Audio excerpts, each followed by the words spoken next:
Assalamualaikum warahmatullahi wabarakatuh. Teman-teman, bertemu lagi di video ketiga bersama Kang Ferry.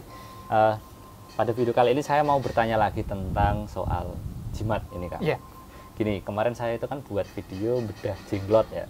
Itu ditonton orang 1 juta lebih. Wih, banyak. Nah, ya lumayan banyak itu. Sampai dimasukin ke Trans 7 juga. Oh, kemarin, iya. ya. Nah, itu gini. Benda-benda seperti itu yang dikatakan jimat ya.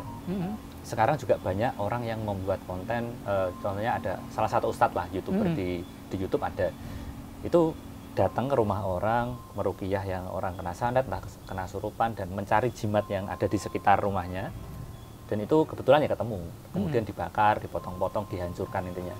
Nah, apakah pegangan seperti itu tidak boleh atau memang boleh begitu? Gini, kalau saya pribadi merujuknya di guru-guru kita yang ada di tanah Jawa, khususnya Syekh Maloyo, Mbah Sunan Kalijogo. Ya. Mohon maaf, kalau mendebat Mbah Sunan Kalijogo, wah ini Mbah Sunan Kalijogo ini orang yang ahli bid'ah begini-begini. Mohon maaf, keilmuan beliau ini jika dibandingkan dengan orang-orang zaman sekarang itu kalah. Jadi yang pertama, jimat itu kan berasal dari kata azimah. Azimah ini kepanjangan dari Ismullahil A'zam, yaitu nama-nama yang diagungkan. Dan ada beberapa kisah. Contohnya Bishr Al-Kafi. Itu kan gara-gara mengagungkan asmanya Allah, kemudian beliau diangkat menjadi walinya Allah. Dan kebiasaan tersebut dibawa sampai sekarang. Makanya ngapunten nih, di tempat saya itu ada raja 1030, 110, kemudian kaf ha ya ain shad, loh kok ada angka 1030.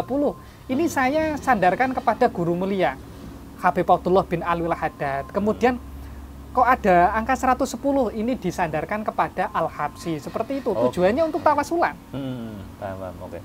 Nah, kalau misalkan kita kan memang tujuannya untuk tawasulan. Nah, kalau misalkan nih saya punya jimat. Iya. Walaupun itu memang mungkin dengan kata-kata yang baik ya, Kang, misalkan lafal-lafal Al-Quran dan sebagainya, itu bisa nggak misalkan tiba-tiba intinya saya itu nanti malah bersandarnya bukan langsung kepada sang pangeran, tapi kepada jimatnya itu. Oh gitu, GG, saya ngerti. Gini, maksud saya ya mungkin Kang Ferry paham yang tak maksud lah gitu. Iya, saya mengerti. Seseorang yang dalam hal ini menggunakan jimat bukan berarti jimat tersebut yang mengabulkan, yang menjaganya, bukan. Kita ini yang namanya keyakinan, utamanya orang Jawa, mohon maaf, kalau langsung diajari tauhid la ilaha illallah, langsung hatinya disandarkan sama Gusti Allah, itu belum tingkatannya. Makanya Mbah Sunan Kalijogo mengajarkannya dengan beberapa langkah kehidupan. Contohnya mulai dari jimat, kemudian dari pegangan. Namun Mbah Sunan Kalijogo pasti mewanti-wanti, ini cuma ageman. Kalimatnya bukan benda spiritual, ageman, sing diagem, sing dinggo. Ageman itu sesuatu yang dipakai, sesuatu yang hanya untuk menutupi, hanya untuk melindungi, yang pastinya perlindungan itu milik Gusti Allah. Nah, kalau misalkan saya nemu jimat di jalan, kemudian saya hancurkan, itu bisa berdampak kepada saya enggak itu, Kang? Jujur, kalau di dalamnya sudah diisi beberapa khizib. Khizib ini, mohon maaf, biasanya memang mendatangkan beberapa energi spiritual khusus. Saya tidak menyebut jin dulu lah, energi spiritual khusus. Energi spiritual tersebut ketika membakarnya, ketika, mohon maaf, menguburnya ataupun menghancurkannya, itu ada tata caranya. Ada tata caranya. Bukan asal menghancurkan. Memang kalau jenengan dalam hal ini ahli wirid, ahli dzikir, tidak mengenai jenengan, tapi kan kasihan anaknya jenengan, istrinya jenengan. Bisa berdampak ke keluarga. Ke keluarga. Oh, gitu. Soalnya pernah itu. Ada fenomena santet yang mau disantet itu, mohon maaf, Mbah Yai, tapi yang kena sapinya. Oh, mental berarti ya? Mental. Nah, seperti halnya ngapunten nggih. Kalau jenengan menemukan jimat, kalau tidak cocok, mending jenengan ambil, jenengan singkirkan, ngoten mawon lah. Disingkirkan gitu ya. Oh, iya. Nah, kalau misalkan di internet itu juga banyak sekali konten yang saya mikirnya gini, semudah itu dihancurkan dan direkam, dibuat video gitu loh. Itu apakah jimat itu kosong atau memang orangnya yang benar-benar ahli wirid gitu. Nah, yang saya tanyakan apakah jimat itu kosong atau memang orang ini ahli wirid? Kalau misalkan orang ini ahli wirid, cara untuk mengetahuinya gimana? Gitu.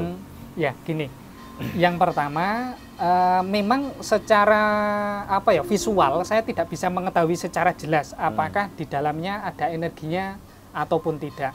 Tetapi biasanya yang berani melakukan hal tersebut memang orang-orang khusus yang sudah memiliki pegangan, tapi bisa jadi orang tersebut hanya bagian dari pertunjukan.